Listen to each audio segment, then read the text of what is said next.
Bildiğiniz gibi 2018 yılının Nisan ayında oda seçimleri sonucunda bayrağı devraldık.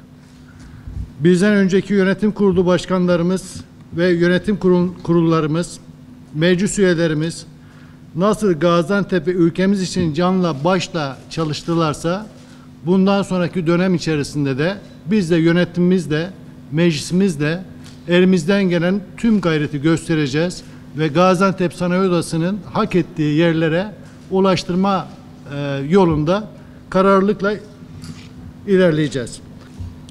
Malum ülke olarak zorlu bir süreçten geçiyoruz ve bu süreçte çok önemli bir işlevi yerine getirmeye çalışıyoruz.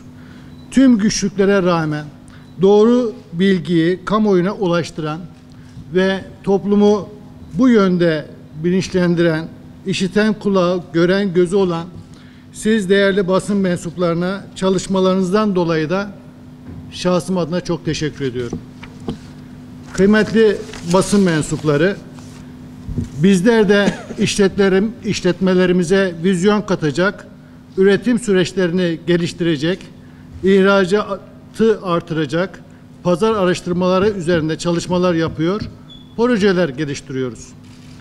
Bugün burada sanayi odası olarak ekonomide yaşanan gelişmeler karşısında sanayimizi, üretimimizi, istihdamımızı ve ihracatımızı artıracak bazı projelerimizi paylaşmak için yönetim kurulu üyelerimizle birlikte karşınızda bulunuyoruz. Ülke olarak daha önce de çok kriz yaşadı ve hepsinin üstesinden gelmeyi de başardık. İnşallah el ele vererek bugünkü sıkıntıları da atlatacağımıza inancım sonsuz. Müreffeh bir Türkiye olmak istiyorsak kısa, orantılı ve uzun vadede stratejik adımlar atmamız, insana yatırım yapmamız ve günün teknolojilerine ayak uydurmamız gerekiyor.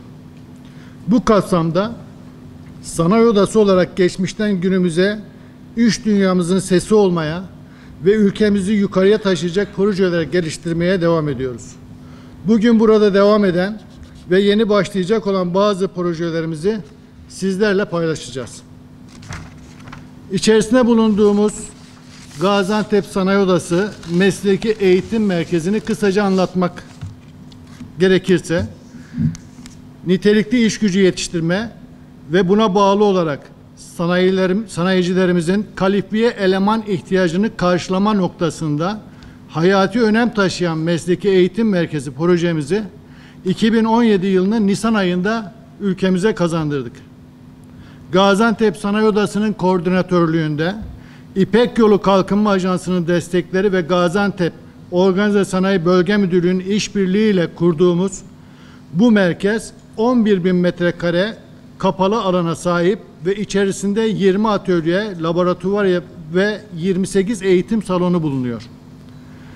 Birleşmiş Milletler Kalkınma Programı'nın destekleriyle atölyelerin kurulduğu merkezimizde Uluslararası Çalışma Örgütü, kısa ismiyle ILO, Uluslararası Gıda ve Tarım Örgütü, yine kısa ismiyle FAO, Alman Uluslararası İşbirliği Kurumu ile işbirliği çerçevesinde farklı alanlarda mesleki eğitim programlarını gerçekleştiriyoruz.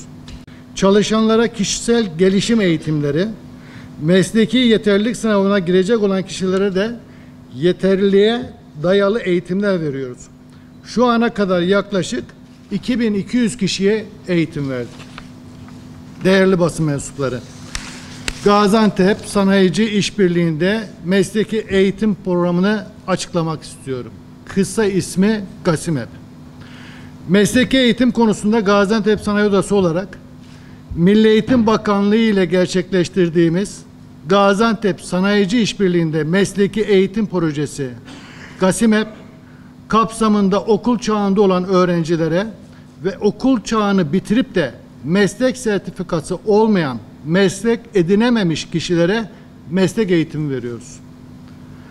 Proje kapsamında 2018-2019 yılı, eğitim yılı içerisinde, öğretim yılı içerisinde bilgisayarlı makine imalatı, metal doğrama, kaynakçılık, iç mekan ve mobilya teknolojisi, iş makineleri, endüstriye bakım onarım, iplik üretim, gıda kalite kontrol ve gıda işleme alanlarında öğrenci alımı yapılarak sistem uygulanmaya başlayacak. Sınıflar 16 kişi kontenjanında ve sınırlı olduğu projeyle Gaziantep'te mesleki ve teknik eğitim ile özel sektör arasındaki işbirliği ve ilişkilerin güçlendirilmesi, mesleki ve teknik eğitimin kalitesinin artırılması, sanayinin kalifiye personel probleminin ortadan kaldırılması, mesleği olmayan okul eğitimi dışında kalmış kişilerin de istihdama kazandırılmasına katkı sağlamayı amaçlıyoruz. GASİMEP projesinde başarılı olan bireyler işletmelerde istihdam edilecek. Proje sınavlarında başarılı olan personel öğrenciler kalfalık, ustalık, iş yeri açma ve meslek lisesi diploması almaya hak kazanacak. Ayrıca projeye sadece meslek lisesi öğrencileri değil, bir farklılık olarak başka okullarda okuyan lise öğrencileri de başvurabilecek. Üniversiteden mezun birçok mühendis arkadaşımız maalesef iş imkanına bir anda sahip olamıyorlar. Tecrübesizlikten dolayı. Şu anda mezun olmuş, diploma almaya hak kazanmış makine mühendislerinin %35'i iş bulamıyor. Arkadaşlar gelin burada tecrübenizi kazanın. İşle ilgili, branşınızla ilgili tecrübeyi burada kazanın. Acemiliğinizi bu merkezimizde atın ve daha sonra siz işletmeye gittiğinizde güven eksikliğine uğramayın diyorum. Bunların yanında KOBİ işletme sahipleri, üst düzey yöneticiler için girişimcilik, yöneticilik, vizyon ve liderlik eğitimleri veriyoruz. Bu da güncel hayatımızda çok önemli. Endüstri 4.0 dediğimiz bir sanayi devrimini 2011 yılından beri başlayan sanayi devrimini hep beraber yaşıyoruz. Kendi işletmelerimiz veya babamızdan gelen işletmeleri belirli bir düzen içerisinde götürüyoruz. Ama teknoloji her gün o kadar çok hızla değişiyor ki bunların hepsine yetişmemiz imkansız. Yani bunları bir şekilde bizim anlamamız, bizim bir yerlerden duymamız ve kendi işletmelerimizi buna uyarlamamız anlamında eğitim almamız gerekiyor. 2 yıldan fazla yürüttüğümüz bu çalışmayla Gaziantep'in model fabrikasını Gaziantep Sanayi Odası olarak Sanayi ve Teknoloji Bakanlığı ile birlikte hayata geçireceğiz. Son dönemde Polateli, Şahinbey Organize Sanayi Bölgesi ve Hassa 4 yol tünel projeleri Gaziantep'in mesleki eğitimde pilot il seçilmesi gibi gelişmelerin ardından model fabrika projesinin de ete kemiğe bürünmesiyle birlikte bölge sanayisi açısından entegre bir dönüşüm süreci yaşanmaktadır. Bu dönüşüm katma değeri artıracak ve ülke ekonomimize önemli katkılarda bulunacaktır. Yurt dışında inşaat sektörünü yurt dışına açmak istiyoruz.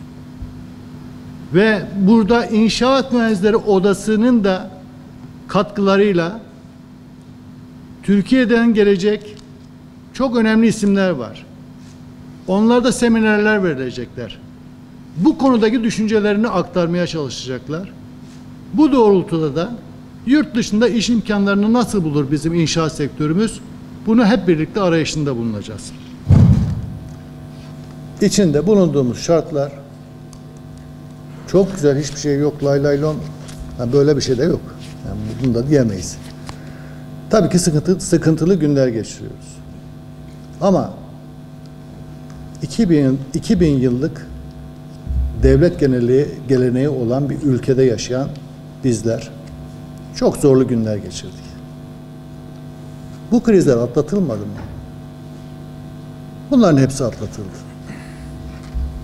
Tabii ki şu anda içinde bulunduğumuz bu sıkıntılı dönemde bir müddet sonra atlatılacak. Bugün sırada bizdeyse, biz sanayicilerdeyse biz de üzerimize gereken şeyleri yerine getireceğiz. Sıkıntıdayız ama bu sıkıntıları hep beraber çözeceğiz. Kol kola, omuz omuza çözmekten başka çaremiz yok. Pazara gidiyorsunuz, her şey ateş pahası. Bir fasulye 7 lira olamaz ya. Ne oldu yani? Yani ülkede kriz var da toprağa mı zam geldi? Suya mı zam geldi? Neye zam geldi? Yani 2,5 liraya düşmüş olan, 3 lira olan fasulye ya bu kriz döneminde nasıl 7 liraya çıktı? Günahtır. Evet, fırsatçılık yapanlar da var. Ben de onu vicdanlarıyla baş başa bırakıyorum o kesimi. Yani bunun gibi nice sayacağımız yiyecek maddelerinden bahsedebiliriz.